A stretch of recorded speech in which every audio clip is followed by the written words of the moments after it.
All right. Happy Tuesday. Welcome back to Motivated for More. I'm Lindsay. And I'm Brooke. Well, we're going to kick it off for this episode we're going to start off with, Brooke, what were you motivated for from this past week or by? So I'm a high school math teacher, and the month of January sometimes can be just a little rough to get back into. You know, it always helps if we have any snow days or anything. But this first week of February is our Spirit Week, which is just like, take what you're imagining for any Spirit Week you've ever seen and multiply it by like 10. Like, our Spirit Week is so insane. Everybody dresses up. Literally everybody, even the teachers. It's just so fun, and I mean, it's kind of an odd time because like there's no teaching that happens. It doesn't happen, you know. So I think I'm gonna be showing movies this week, like mathematical movies, so it's still educational. But anyway, a motivating moment for me is just obviously, you know, my job is to teach math to my high school students, but I teach at the high school where I graduated from, and looking back, like, I don't really remember math lessons. I remember Spirit Week and like the moments with friends or like teachers doing funny things. And so I think just a motivating moment for me for like yesterday and then today so far already has just been like making it enjoyable, not just for myself, but for the students as well. And just being okay with it just being fun and silly for a bit and not being serious and very goal oriented. Like, if I have any goals and getting things done during Spirit Week, it's not going to happen. But like just letting that be okay and be kind of like a nice break or breather from my normal rhythm. And yeah, just enjoying that. Okay, awesome. I love that. I think that's a fun week too. Yes, it's like really as a student, I remember that. And I'm like, it's just a break because you're right. Like January is like can be like gray out, dreary. Yeah. There's like the Valentine's Day is coming up, but like so like it's just something fun. Yes. So that's awesome. Yeah. Okay, what was a motivating moment from your week? So this past week, at the end of January is when my work all gets together to kick off 2025. Ooh. We celebrate 2024 and then it kicks off 2025.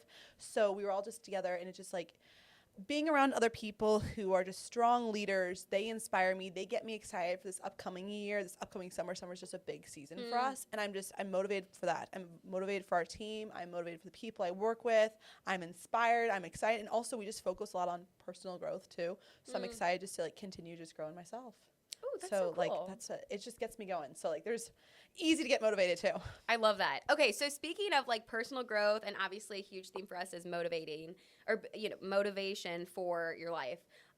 What we thought we would talk about today is 3 habits to keep in 2025, because it is the first week of February, and so by now, like any New Year's resolution that I have tried to do, it might have stopped. I don't know. Like and if you have stopped it, like that's okay. So we kind of want to talk about, by now you've probably stopped what you started on January 1st, and that's okay because it's really hard to keep something up for 4 weeks, let alone for 12 months.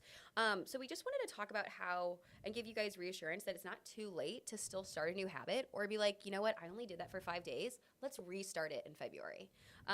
So what we thought we would talk about today is kind of break down 3 habits that we are really passionate or motivated to do in 3 different categories. So we're each going to share some habits for some spiritual habits, some health habits, and then some fitness habits, and just kind of talk through either things that we want to do in that area that we might be currently working on, or maybe something that we're like currently really good at, and just kind of sharing what helps us in that capacity.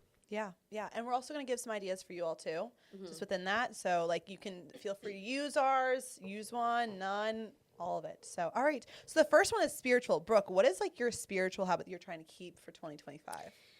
Yeah, so this is something that I feel like I don't want to say I do it perfectly, but something that I've been practicing for probably since I was like 13, and just kind of want to share what has worked and what hasn't worked for me is just having like a yearly prayer list.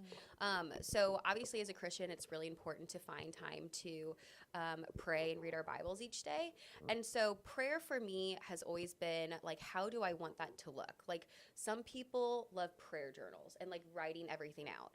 My brain moves quicker than my hand can write. So like that has been something where it doesn't really click with me. Or, you know, sometimes I just want to like just sit down and then, okay, I'm just going to pray. Well, that's too open-ended for me. I have too many thoughts going through my brain to just sit down and like start praying, because then before I know it, I'm thinking about, oh, I forgot to defrost the chicken for dinner tonight. And like that, you know what I mean? Like that's literally what's happening. Yes. So for me, I started doing this a couple years ago, and this has really helped my rhythm of having daily prayer time each day is every year, and I got this from my mom. She is awesome and has been doing this for, oh my gosh, probably 35 years maybe? I don't even know. At every year, so like I sat down and I did this like maybe December 30th. I sit down and I just open a Google document and I type 2025 prayer list at the top. And then I just write down literally everything I want to be praying about for this entire year.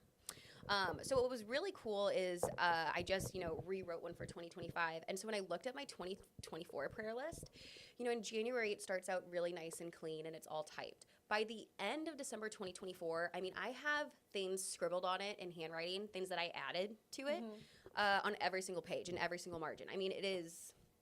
It's a very well-loved sheet of paper, or sheets of paper.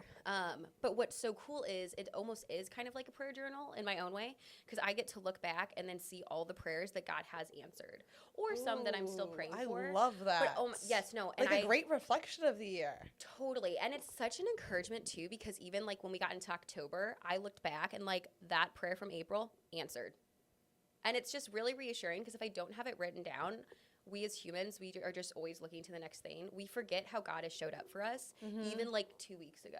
You know what I mean? Yes. So anyway, that's something I really like having, like just recommending to people, is because it's just like, it keeps you accountable for praying, because it's very tangible.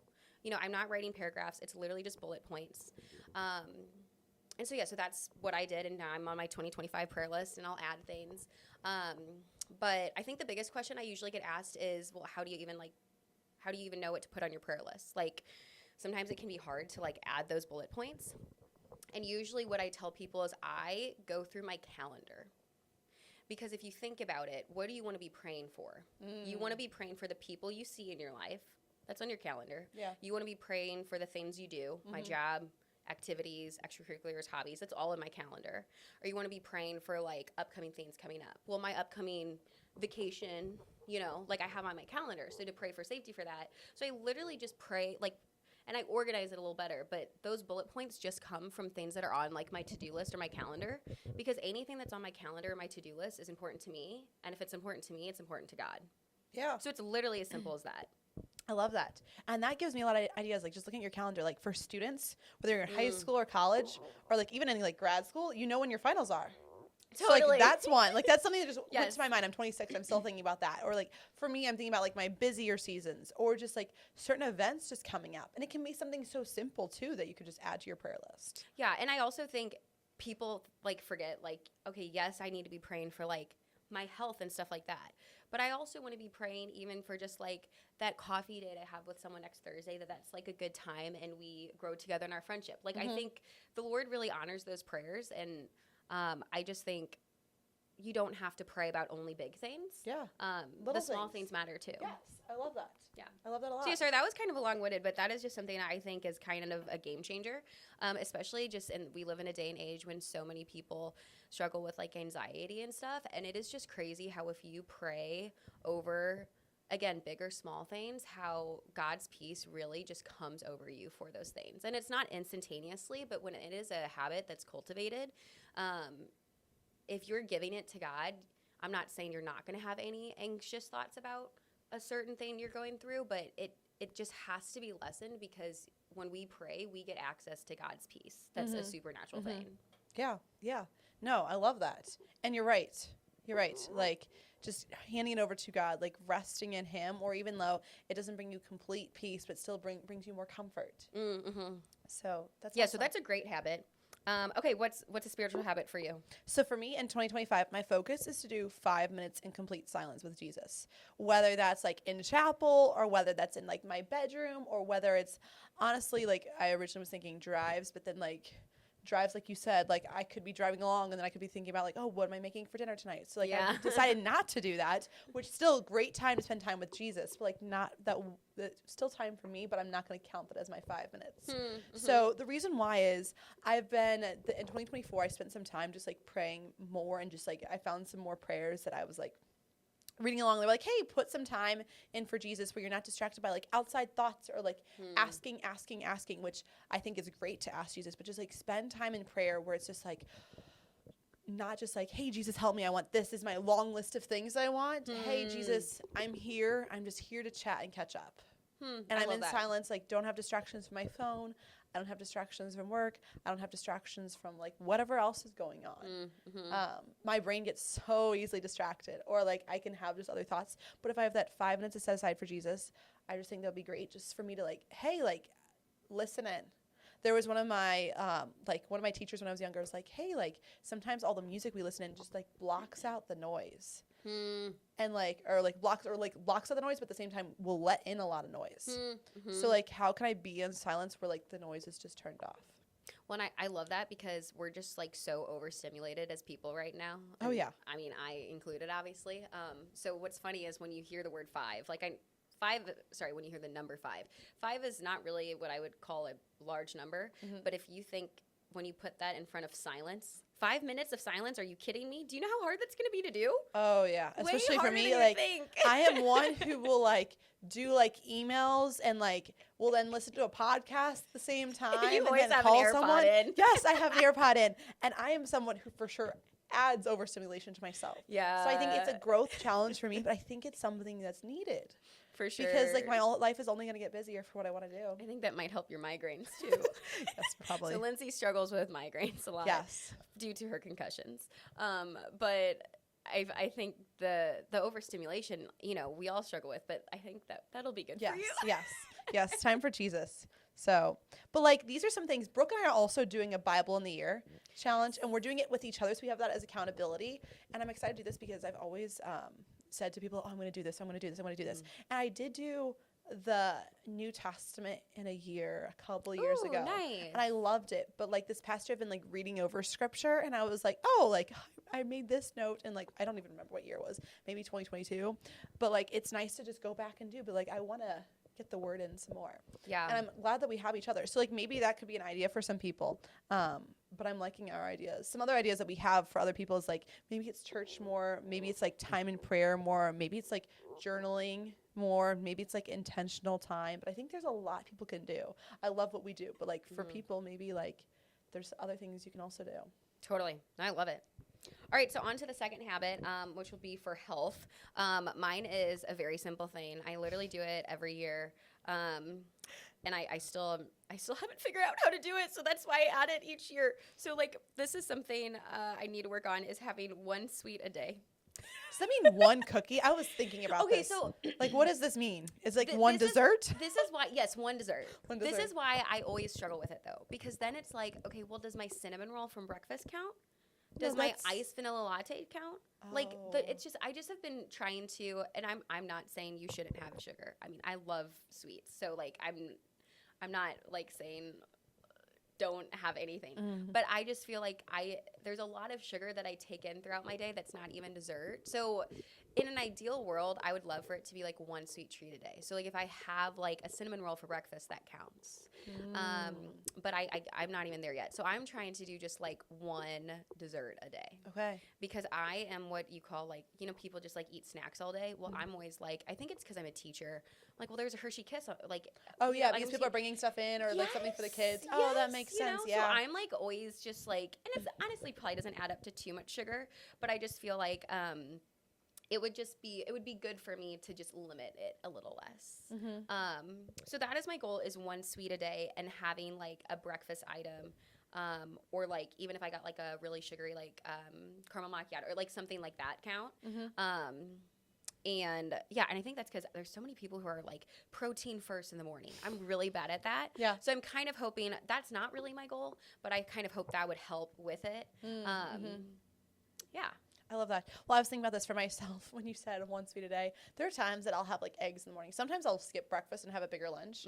Or like sometimes, Brooke, I'll have just a cookie in the morning since it's available. I'll count it as breakfast. That's awesome. I'll count it as breakfast. But I was like, oh, calorie-wise, it's something small. So it's like no different than a cinnamon roll, let's be honest. But or then donut. I'll totally have a cookie for dessert too. But then there's other days where I don't have a sweet at all. So I'm like, wow, this is a challenge for Brooke. See, like, my good for problem you. is there's not a day I don't have a sweet. So that's the issue. Like, I don't think Wow. I have a balance. It's more, you know what I mean? So anyway, Yes. I always try to be mindful of that. And usually, yeah. Yeah. Wow. Good for you. I'm liking that. Thank you. Okay, what about for you? So for me, my focus is to make sure I have like a stronger intake of protein a day. I don't have a Ooh, certain amount, okay. which maybe in 2025 I'm focused on a little bit more like health stuff. I'm not the biggest cook at all. I'm not. I'm a big Trader Joe's fan. I've gone to Trader Joe's and they have like this like when I first bought it, I thought it was just like a singular chicken breast, and it was like pesto all over it. Ooh. And then I froze it, Yeah. because you can just freeze it right away. And then I de-thawed it. I made it the other day, but it was actually a bunch of like smaller and medium sized like chicken breasts, and I just put it all in a pan. I cooked it, and it was great. Oh, that sounds heavenly. Yes, it was so good. I highly recommend. But I need to have more protein. In high school, I played tennis a lot, and I would play tennis. I'd come home and make pasta, or like my mom yes. would always make something. But now I'm like, oh, I'll go out to eat after work with Yeah. friends, not every day, but just sometimes. Or I'm like, oh, like I'll throw this in. But like, I am just like, wow, I don't have enough protein. So I'm just trying to have more protein every day. I probably should put a number on it. That's something I can get back to. But like more protein intake. Like if I you like think it's it. better for the body, stuff like that. So for me personally. So yeah. I love it. Okay. And that's kind of relates to mine too, because I'm gonna have to eat protein instead of eating a sweet. Balances each other out. But also we view health as like, we both listed off examples of like food, but like you can also view health as like, maybe it's like gratitude, or maybe it's like journaling, because you can also include that. It works spiritually, but it also works like in health. And for like just emotional health Yes, too. yes, because like that all goes into it. Or like maybe it's like a habit tracker, or maybe it's like keeping track of like the foods we eat, or maybe it's like eating more foods, or like giving something up temporarily. Or I know, like, my husband would probably say, like, eating out less. Because Yes. sometimes the convenience factor is like, okay, well, no, maybe I could eat something a little fresher at home. Yes, yeah. Or like, you know what's so easy? It's like drinks. Oh, yeah. But like that could be something like drinking more or less, depending, because like I know like there's like so many good like protein shakes out there. But like there's a lot you can do for health, and it could be just like reading. That could be health too. But like Totally. it can fall into different categories, just to give people some ideas. Yeah, I love it. And then kind of transitioning pretty similar to it, but focusing more on fitness. And we might actually overlap with a lot of the things we are focusing on this year. But for me, I'm just trying to focus on being active like 4 times a week, I would say, as like kind of like a workout. I would love to, in an ideal world, like do something active for at least 30 minutes every single day. But sometimes I just like, if I'm really tired from teaching, I just got to come home and sit on the couch for the rest of the day. Yeah. But trying to like move my body with like weights, or like my heart rate going up for like 4 times a week. So my husband and I are expecting, and so I'm in my 2nd trimester. So exciting. Yes. Oh my gosh. Well, and so by the time we release this, I'll be in my 2nd trimester. People watching the video are probably like, she doesn't look like it. I will be by, February. And so really like just getting my body to move, like the excuse running through my head every time I don't want to work out is, oh, but Brooke, you're pregnant. Just stay, seating down. But it's crazy how there's a ton of research out there that there's just so many health benefits to working out while pregnant too. Oh. So literally so many. So Makes sense. It Like, totally does. And even though, so I've been trying to do that, and even one of my workouts I'm counting as just stretching. okay, Which yeah. is crazy, because I've always hated stretching. But before, like, there's so many like specific stretches for moms just as your body is preparing for labor. And so, yeah, that's what I've been just kind of focusing on, is not focusing on like what I'm doing, but like just showing up, really. And I just think that's important. And it kind of takes the pressure off too. It's not like, okay, I need to make sure I burn this many calories each day, because that's not my goal right now. My goal is, to make sure that like I'm staying safe and healthy, and my baby is as well. So yeah, 4 times a week. That's like my number. And I feel like it's attainable. I definitely still like have to make sure I stay motivated to show up 4 times a week, because it's a little over half. But it also still gives me time to like have some rest days, or if I was really busy, like, okay, I can skip today. I'm good to go. Yeah, I'm loving that. And I agree with that too, because honestly, mine's also 4 times a week. Love it. So mine's 4 times a week, and I'm an Orange Theory fan. I go at least 2 times a week to Orange Theory, but I'd like to go 3, 4. But if not, because technically my body, like, as a woman, we don't need that much intensity all the time, depending on, like, our cycle and stuff like that. So, like, doing some sort of, like, maybe it's not a HIIT workout, but doing some, like, yoga or doing some, like, more core workouts and stuff like that. So, like, but for sure making sure I have, like, 4, like, sets, whether it's a full workout class or whether it's a full, like, YouTube thing I watch, but making sure I have that. And then the other 3 days a week, making sure I do some sort of activity. I have an Apple Watch that motivates me, stand more or, like, move more, or, like, looking at, have I hit 10,000 steps? Like, I want to make sure I hit that every single day, because like there's a lot of, like, health heart benefits to that too.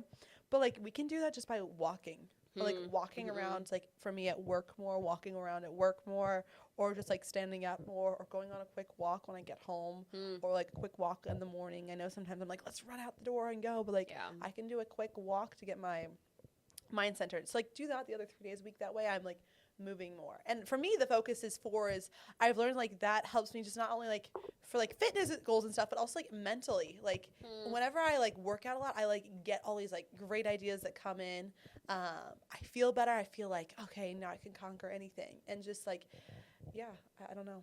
It just puts me in the best spot possible. I think it just, like, helps clear my head. Yes, that's what I'm trying to get at. Yeah. Yes, exactly. Totally. Exactly. Yeah. So. Oh, I love it. Yeah, but, like, for other people, it could be, like, maybe it's walking, like, going on a walk, or if you're like, oh, I don't like walking alone, that's really, you and I became friends through, well, we were already friends, but even closer friends through our walks, like, walking with a friend. And, man, did we talk about it a lot on a walk. Literally. I mean, so many things shared. That is how this came to be. Yes.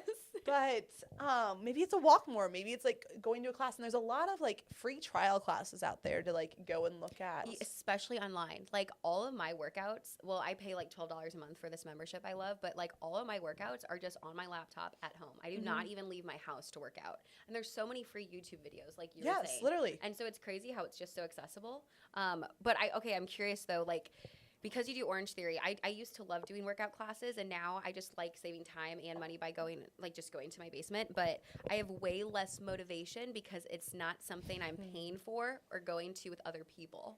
So, like, do you find it easier to go to an Orange Theory class than to, like, do something at home? Yes. Yeah. I'm someone who, like, growing up, I felt like in school and stuff, it was like everyone just told me exactly what to do. And for work, I, like, know exactly what I'm supposed to do, but I'm also a manager, so, like, I, like, lead other people and, like, tell them what to do, or I'm, like, always, like, bossing myself in a way. So I love the fact that I can show up to the class. I show up for an hour. Someone's telling me exactly what to do. They can also tell me, like, to make sure I'm doing things correctly, which I love that, like, coaching just from, like, observing from that. And I can show up. I went and I was done. The downside is, I guess you could say money, for sure. Or, like, but or you're it's just like, investing in your health. yes, like, I view it as an investment. Yes. At the same time, like, for me, it's like, I have to, like, plan out, which I like being planned, but sometimes people are like, I don't want to, like, plan a workout. But I like the fact that, okay, I'm going to work out. I know it's going to be at this time, but I have to make sure I go. Yeah. So, like, I guess you could say there's downsides, but there's also totally upsides to it, too. But I like the fact that I show up and someone tells me what to do. Because I don't know, like, when I have my home workouts, I was good during COVID and post-COVID right after. But after that, I, like, went downhill. So good for you for, like, getting your home workouts done. It definitely, it was kind of, I had to figure out how to make it work, because when I just had the videos and I would more treat it like a day by day, like, do I want to work out today? That I didn't get much done. But now I have, like, a specific, like, these are the 4 days I work out. These are the types of workouts I do on each day. And I literally write it in my calendar, so it's like a scheduled event. And that has been a game changer. So now, like, I wouldn't say I haven't missed a workout in the past couple weeks, but instead of missing, like, 6, I've only missed, like, 1 or 2. That's awesome. So we're going Out of places. 7 days in a week? Yeah. Literally, yeah. But I like that, like a checklist. Yeah. No, yeah. I just basically realized, just like when I would go to a workout class and I had it scheduled in my calendar, like, that was accountability enough for me. I don't know. I think it's just because I'm such a calendar type A person. So if I have it in my calendar, it's done. It helps. Which so helps much. me. Yeah. I just need to find those. I've had this, like, one YouTuber that I followed for a long time, but then I was like, and this person I still follow, but I'm like, I just need to, like, put it in my calendar and get it done. Versus, like, when I do my home ones, I'm like, oh, I'll do it in the evening some point. But, like, get home from work, and then maybe it's, like, friends, or maybe it's this. So, like, yeah. But I thank you for the idea. I should just put it in my calendar, just like an Orange Theory class. Totally. And the other thing I've realized is, because at home I'm like, oh, I can do it whenever. I am never doing a workout past 3:30 p.m. I'm not. Like, Oh. I'm like, oh, well, I'm free at 8 o'clock. I'll just do the workout at 8. No. So what has also really helped me is, like, I just have to do it. If I don't do it before I leave for the day, so it has to be one of the first things I do, it doesn't get done. It's just like praying. Like, if I don't pray, my prayer time and my workout times are always in the morning, because if I push it off, it's never going to get done. So something else I'm working on in 2025 is becoming more of a morning person. I'm a morning person and an evening person, but I love the evenings. So you're like, yeah, I'll do, well, I read up on some things where it's like better for like heart rate and stuff to like do more in the morning than in the evening. Really? Well, like just because like spikes your heart rate if you're trying to do a workout right before going to bed and like your heart rate is high, like you're not going to fall asleep. Yeah. But I for sure sometimes would do like core workout that was 15 minutes and then go to bed right after. That's so funny. I don't think I could ever do that. Just because, but like that's why I want to start my days more with workouts. Mm-hmm. I like starting my day with like prayer and journaling, but I also end my night with it, which I'm sure you also do too. But like, I know so many people are like, oh, working out in the morning. For me, I just need to get my body to like move faster in the morning. But like, I love that works for you, and I really want to work towards it. That. Definitely helps that I'm a morning person. Yeah. So that I didn't have that obstacle to get over, which was nice. So. Okay, so I feel like we're kind of already to the end of the episode. So, Lindsey, what are you motivated for this upcoming week? I'm motivated for like a more chill week. Ooh, For I love us, that. I have a lot of weddings and exciting stuff coming towards the end of the month, which I'm so excited for. And I've had a busy January, but I'm excited for just a more light week to do some fun things with friends and just to stick to my routine. Oh, I like that. Like that with like out. I love the busyness, but I also like the calmness. So like that's it. what I'm excited for and motivated for. I love it. How about you, Brooke? I am motivated for, I've really been enjoying this Bible in a year thing we've been doing. I think we kind of already touched on this, but when I first thought about doing it, I was a little scared because, this is going to be the year I become a mom. And so I was kind of like, I'm about to have this huge thing added into my schedule, like literally taking care of another human. And I was like, I don't know if I'm going to have time for that. But then I really just felt like the Lord was like, this is when you need it now more than ever. Yeah. Right? Yes. So, which there's some quotes on that and stuff. Like, when you feel like you shouldn't do it, you should do it. Totally. So I have just been really enjoying it, and it's been so nice having you as an accountability partner because, again, we're like 1 month into the year. So it's helped to like kind of already have, I don't know, I just really want to keep this routine up even as we're like going into the second month of the year, because when the baby comes in June, I want that to just be like part of my natural instinct is just doing that and not wavering in that, maybe when I give birth, maybe not that day, but your schedule might be a little off, but you'll still have that routine. I'll catch up. But like you for sure will have a couple minutes to like get caught up or something like that. For sure. So, yeah. and really just, I was going to say something else, but now I don't really remember what. So we'll edit that out later. Okay. Yes. Well, I hope you all have a great week. Hopefully you guys are excited that and keep up the habits for 2025.